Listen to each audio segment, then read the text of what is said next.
नमस्कार, KGS IAS Hindi में आप सभी लोगों का बहुत बहुत स्वागत है। मेरा नाम है मनीष श्रीवास्तव और यहाँ पे मैं एक खास सीरीज लेकर आता हूँ जिसमें हम डेली मैप ड्रिल करते हैं। यानी कोई ना कोई इंपॉर्टेंट लोकेशंस को हम यहाँ ट्रेस करते हैं और उसके बारे में अच्छे से सारा जो मानचित्रण है उसको करते हैं। आज का टॉपिक क्या है? तो भारत का ही एक प्रदेश के बारे में आज हम चर्चा करने वाले हैं जिसका नाम है अरुणाचल प्रदेश।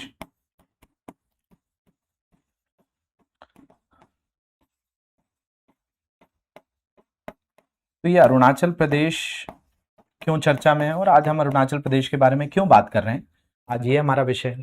तो देखिए, अरुणाचल प्रदेश इसलिए चर्चा में रहता है क्योंकि ये तिब्बत के साथ, चीन के साथ सीधे तौर पर सीमा साझा करता है और चाइना इस जगह को लेकर कई बार अपने मैप के थ्रू, और अभी हाल ही में आपने देखा था कॉमनवेल्थ गेम्स में भी ये कंट्रोवर्सी हुई थी आंध्र प्रदेश को लेकर, अरुणाचल प्रदेश को लेकर। और इस पर जो है हमारे गृह मंत्रालय ने और सर्वे ऑफ इंडिया ने कुछ खास चीजें जारी की हैं जिसमें भारत के कुछ क्षेत्रों की लोकेशन को यहाँ पे दर्शाया गया है। आज उसके बारे में हम चर्चा करेंगे। इसीलिए आज हम किसके बारे में पढ़ रहे हैं? भारत का एक प्रमुख प्रदेश जिसको क्या कहा जाता है, अरुणाचल प्रदेश, उसके बारे में बात कर रहे हैं। तो देखिए, शुरू करते हैं, समझते हैं इसके बारे में। तो अगर हम इसके बारे में देखें तो ये अरुणाचल प्रदेश में 27 ऐसी जगहें हैं जिनको ऑफिशियल मैप पर इंक्लूड किया गया है। की राजधानी आपको पता है ईटानगर है। तो इसके बारे में जो अभी रिसेंट इंफॉर्मेशन है जिसके ऊपर आज का हमारा डिस्कशन है, उसमें गृह मंत्रालय और सर्वे ऑफ इंडिया दोनों की बात हम यहाँ पे करेंगे। तो केंद्रीय गृह मंत्रालय यानी मिनिस्ट्री ऑफ होम अफेयर्स, इसके बारे में, और सर्वे ऑफ इंडिया ने क्या किया है, अरुणाचल प्रदेश में, है ना, यहाँ पे अरुणाचल प्रदेश के अंदर, अरुणाचल प्रदेश में 27 रणनीतिक जगहों के नाम और विशेषताओं का एक जैसा करने के लिए राष्ट्रीय नक्शे को आधिकारिक तौर पर अपडेट किया है। तो यहाँ पे कितनी जगहें हैं? तो इसमें 27 रणनीतिक जगहों के नाम भी शामिल हैं। उनकी विशेषताओं को एक जैसा करते हुए इस तरीके के मैप जारी किए गए हैं जिसमें इन 27 लोकेशंस को इंक्लूड किया गया है। और इसके पीछे हमारे जो गृह मंत्रालय है और साथ साथ सर्वे ऑफ इंडिया है, उसका एक टुक होना है कि भाई बार बार जो चीन से दावे किए जाते हैं और जो वहां के लोगों में भी एक तरीके से कई बार असुरक्षा का भाव होता है, कई बार वो इनसिक्योर फील करते हैं, उस चीज को लेकर इंडियन गवर्नमेंट क्या कर रही है? तो नक्शे में ये जगह हमारी है, आधिकारिक तौर पे सर्वे ऑफ इंडिया में भी ऑफिशियल मैप पर इनको इंक्लूड किया गया है, जिससे हमारी संप्रभुता भी कहीं ना कहीं इससे दर्शाती है। यहाँ के विकास को भी कहीं ना कहीं बल मिलेगा कि इन जगहों पर होगा। इसके अलावा जो बुनियादी ढांचे हैं उनके लिए भी सीधे तौर पर हम आगे कार्य कर पाएंगे और वहां का जो स्थानीय विकास है उस स्थानीय विकास को भी सुनिश्चित कर पाएंगे। तो ये उसी क्रम में पहला स्टेप है जो भारत सरकार ने अपनी तरफ से चिन्हित किया है। इसी क्रम में जैसे हम थोड़ा सा आज जैसे बात कर रहे हैं, ये तो इसका, ये चर्चा में क्यों है इसका कारण मैंने आपको बताया, लेकिन सबसे पहले आज की क्लास में अरुणाचल प्रदेश को और गहराई से जानते हैं। इस राज्य से क्या क्या चीजें आपको एग्जाम पॉइंट ऑफ व्यू से याद रखनी चाहिए, इन सारी चीजों पर मैं बात करूंगा। तो देखिए, इंडिया ने कितनी प्लेसेस मार्क करी हैं? 27 प्लेसेस मार्क करी हैं ऑफिशियल मैप पे, और ये क्लैरिटी, सोवेनिटी और डेवलपमेंट को कहीं ना कहीं दर्शाता है ना। ऐसे तवांग, भूलोपोंग, बोमडिला, सेपा, तेजू, चांगघाट, है ना, अंजो, ऐसे कितने जगहों को रखा है? 27 जगहों के नाम जो हैं वो चिन्हित किए हुए हैं। और कहाँ की बात करें? भारत का उत्तर पूर्व का एक प्रमुख राज्य जिसको हम अरुणाचल प्रदेश कहते हैं, राजधानी क्या है? ईटानगर। अगर इसके बारे में हम बात करें तो इसकी सीमा यहाँ पर आपको एक देश के साथ नजर आ रही है, जिस देश का नाम क्या है? भूटान। तो इसकी सीमा 3 देशों के साथ लगती है। एक इस तरफ दिख रहा है भूटान, ऊपर तिब्बत यानी चीन, और इस तरफ जो देश दिख रहा है इसी का नाम है म्यांमार। तो ये 3 देशों के साथ सीमा साझा करता है।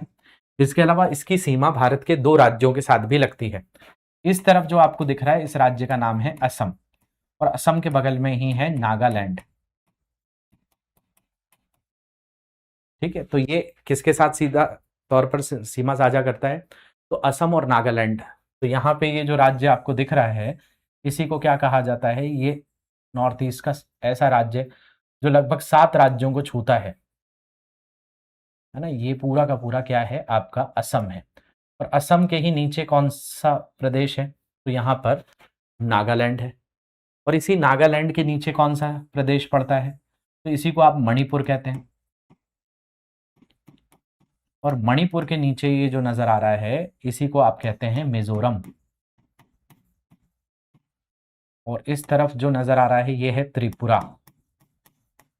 तो ये त्रिपुरा है, ये आपका त्रिपुरा, ये आपका मिजोरम, ऊपर मणिपुर, मणिपुर के ऊपर नागालैंड, नागालैंड के ऊपर अरुणाचल प्रदेश, अरुणाचल प्रदेश के बगल में ये असम और इस तरफ है मेघालय। तो इसी को आप सेवन सिस्टर स्टेट्स कहते हो, 7 बहनों वाले राज्य कहते हो। इन्हीं में सबसे ऊपर जो दिख रहा है वो अरुणाचल प्रदेश, जो 3 देशों के साथ सीमा साझा कर रहा है, एक तरफ भूटान, ऊपर चीन और इस तरफ म्यांमार, और 2 राज्य जो भारत के हैं जिसमें असम और नागालैंड सीधे तौर पर आ जाते हैं। तो अगर हम अरुणाचल प्रदेश के बारे में बात करें तो अरुणाचल प्रदेश, जिसे भोर की रोशनी वाले पहाड़ों की भूमि कहा जाता है, पूर्वोत्तर भारत का क्षेत्रफल के हिसाब से सबसे बड़ा राज्य है। तो ये नॉर्थ ईस्ट में आपका पूर्वोत्तर में क्षेत्रफल के अनुरूप देखा जाए तो इनमें आपका एरिया इसका काफी अच्छा है, तो ये काफी बड़ा राज्य के तौर पे जाना जाता है। इसके अलावा अगर हम बात करें पूर्वी हिमालय में स्थित ये राज्य रणनीतिक, पर्यावरणीय और सांस्कृतिक रूप से बहुत महत्वपूर्ण है।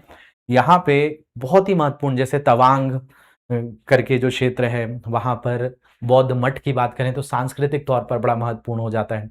पर्यावरणीय दृष्टि से देखें तो नामदफा नेशनल पार्क यहाँ पे आता है, जहां पर बड़ी बिल्लियों की 4 प्रजातियां पाई जाती हैं। हिम तेंदुआ मिलता है, स्नो लेपर्ड मिलता है, क्लाउडेड लेपर्ड यानी धूमिल तेंदुआ मिलता है, यहाँ पे सामान्य तेंदुए भी मिलते हैं, टाइगर्स भी मिलते हैं। तो ऐसा भारत के अंतर्गत शायद ही कोई ऐसा नेशनल पार्क है जिसमें 4 बड़ी बिल्लियों की प्रजातियां मिलती हैं। इसके अलावा अलग अलग तरह के जलवायु क्षेत्र भी इस क्षेत्र में पाए जाते हैं। तो बड़ा ही अनोखा क्षेत्र है भारत का अरुणाचल प्रदेश। तो ये सांस्कृतिक तौर पर भी जरूरी है, चीन के साथ सीमा साझा करता है, तो चाहे 1962 के युद्ध की बात करें तो भी ये क्षेत्र हमेशा से चर्चा में रहा था। तो रणनीतिक तौर पर भी महत्वपूर्ण हो गया, पर्यावरणीय दृष्टि से भी महत्वपूर्ण हो गया और सांस्कृतिक रूप से भी महत्वपूर्ण है। और 3 स्वतंत्र देशों के साथ अपनी अंतर्राष्ट्रीय सीमा साझा करता है ना। 3 देश सीधे तौर पर आ जाते हैं। देखो, अगर आप राजस्थान की तरफ जाओ तो राजस्थान से पाकिस्तान ही लग रहा है ना। अगर जम्मू कश्मीर की तरफ अगर हम बढ़ेंगे तो जम्मू कश्मीर अब पाकिस्तान के साथ ही सीमा साझा करता है, पहले चाइना के साथ भी हुआ करता था, बट अब जब से उसको यूनियन टेरिटरी बना दिया गया तो लद्दाख वहां पे आ जाता है। तो ऐसे भारत के अंतर्गत ये खास अंतर्राष्ट्रीय सीमाओं वाले जो प्रदेशों में ये एक देश बहुत, मतलब ये एक प्रदेश बहुत ही खास है जिसको हम पढ़ रहे हैं, अरुणाचल प्रदेश। इसके अलावा राज्य की राजधानी क्या है? ईटानगर है इसकी राजधानी। और पड़ोसी भारतीय राज्यों में असम और नागालैंड है, और सीमा से लगे हुए देश में भूटान, म्यांमार और चीन तिब्बत जो स्वायत्त क्षेत्र है वो आ जाता है। तो ये मैंने आपको यहाँ पे बताया।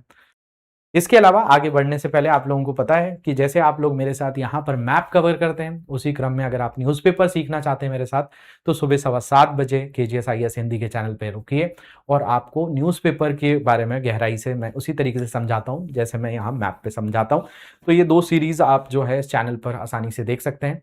जिस तरीके से मैं रोजाना मैप कवर करता हूँ उसी क्रम में हम पूरा का पूरा जो न्यूज़पेपर है उसके बारे में एडिटोरियल से लेकर प्रीलिम्स मेंस अपडेशन जो है इनको हम बहुत गहराई से कवर करते हैं, तो इसको भी देखते आप चलेंगे। चलिए, हम यहाँ पे बात कर रहे थे भारत के अलग अलग प्रदेशों की। तो इसमें आपको यहाँ पे जो दिख गया अरुणाचल प्रदेश दिख गया, अरुणाचल प्रदेश के ही नीचे असम है, इस तरफ मेघालय, यहाँ पे नागालैंड, यहाँ पे मणिपुर, ये मिजोरम, ये त्रिपुरा, ये 7 सिस्टर स्टेट्स कहलाते हैं।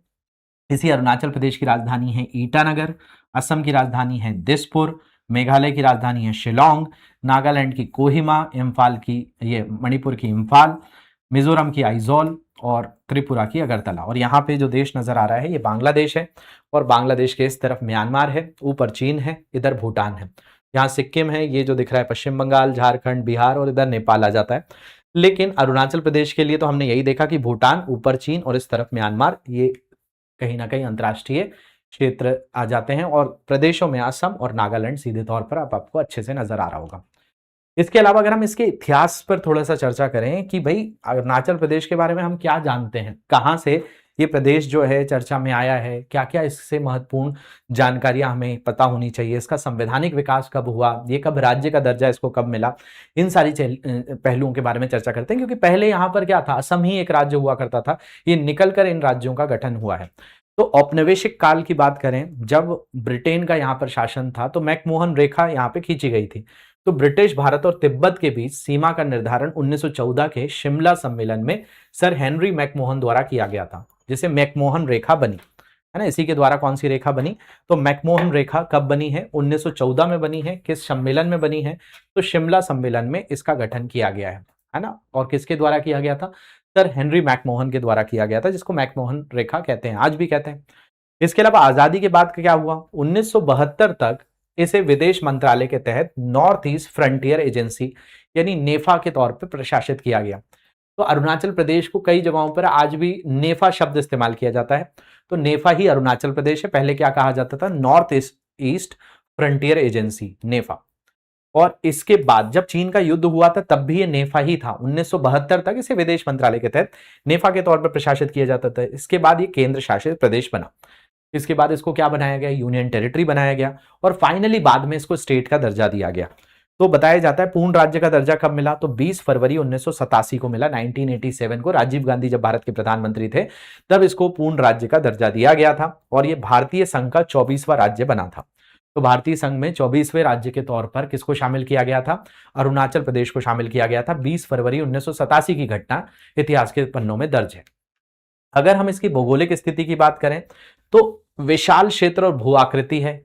ये लगभग 83,743 वर्ग किलोमीटर में फैला है, जहां उबड़ खाबड़ हिमालय पर्वत श्रृंखला, गहरी नदी घाटियां और ऊंचाई पर स्थित हिमनद झीलें जैसे सांबोज सरोवर पाई जाती है। यहीं से जो ब्रह्मपुत्र है, जिसको दिहांग कहा जाता है, वो मिलती है। और बहुत सारी प्रमुख नदियां, जैसे इसमें लोहित की बात करें, दिबांग की बात करें, ये इसी क्षेत्र में फैली हुई है। तो यहाँ का जो क्षेत्र है वो हिमालय की वजह से होने से यहाँ पर समतल भूमि नहीं मिलेगी, यहाँ पहाड़ी इलाका मिलेगा। उबड़ खाबड़ जो इलाका है, पर्वत श्रृंखलाएं हैं, गहरी नदी घाटियां हैं, ये सीधे तौर पर देखने मिलता है। इसके अलावा सबसे ऊंची चोटी और नदी प्रणालियों की अगर हम बात करें तो यहाँ पश्चिमी कामेंग जिले में कांगटो 7,090 मीटर ऊंची चोटी स्थित है।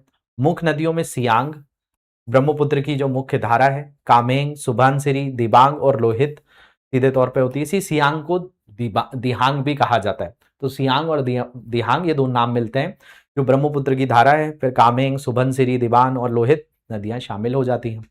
इसके अलावा अगर हम बात करें तो समृद्ध सांस्कृतिक विविधता है। यहाँ बहुत सारी जनजातियां पाई जाती हैं। कौन कौन सी जनजातियां, तो इसी में नैशी, आदि, अपतानी, मोनपा, मिशमी, तागेन, तंगसा, वांचो, सिंगफो, जोलोसार, सोलंग, न्यूकोम और ड्री जैसी जीवंत त्योहार भी मनाती हैं। तो कई प्रमुख मूल जनजातियां रहती हैं, और साथ साथ जो त्योहार हैं इनके, जैसे ये लोसार, सोलंग, न्यूकोम और ड्री, ये इनके त्योहार हैं। तो यहाँ पे एक अलग तरह की आपको सांस्कृतिक पहलू नजर आते हैं। इसके अलावा यहाँ के कुछ राज्य के चिन्ह देख लेते हैं। जैसे यहाँ पे आपको नजर आ रहा है, इसको कहते हैं मिथुन। ये यहाँ का राजकीय पशु है। ये एक तरीके की जो पक्षी है जो यहाँ पे जाना जाता है, बड़ा ही फेमस ये पक्षी है। तो ये अरुणाचल प्रदेश की जैव विविधता में बड़ी भूमिका निभाते हैं। साथ साथ यहाँ पे ये खास तरह का पेड़ है, फूल है।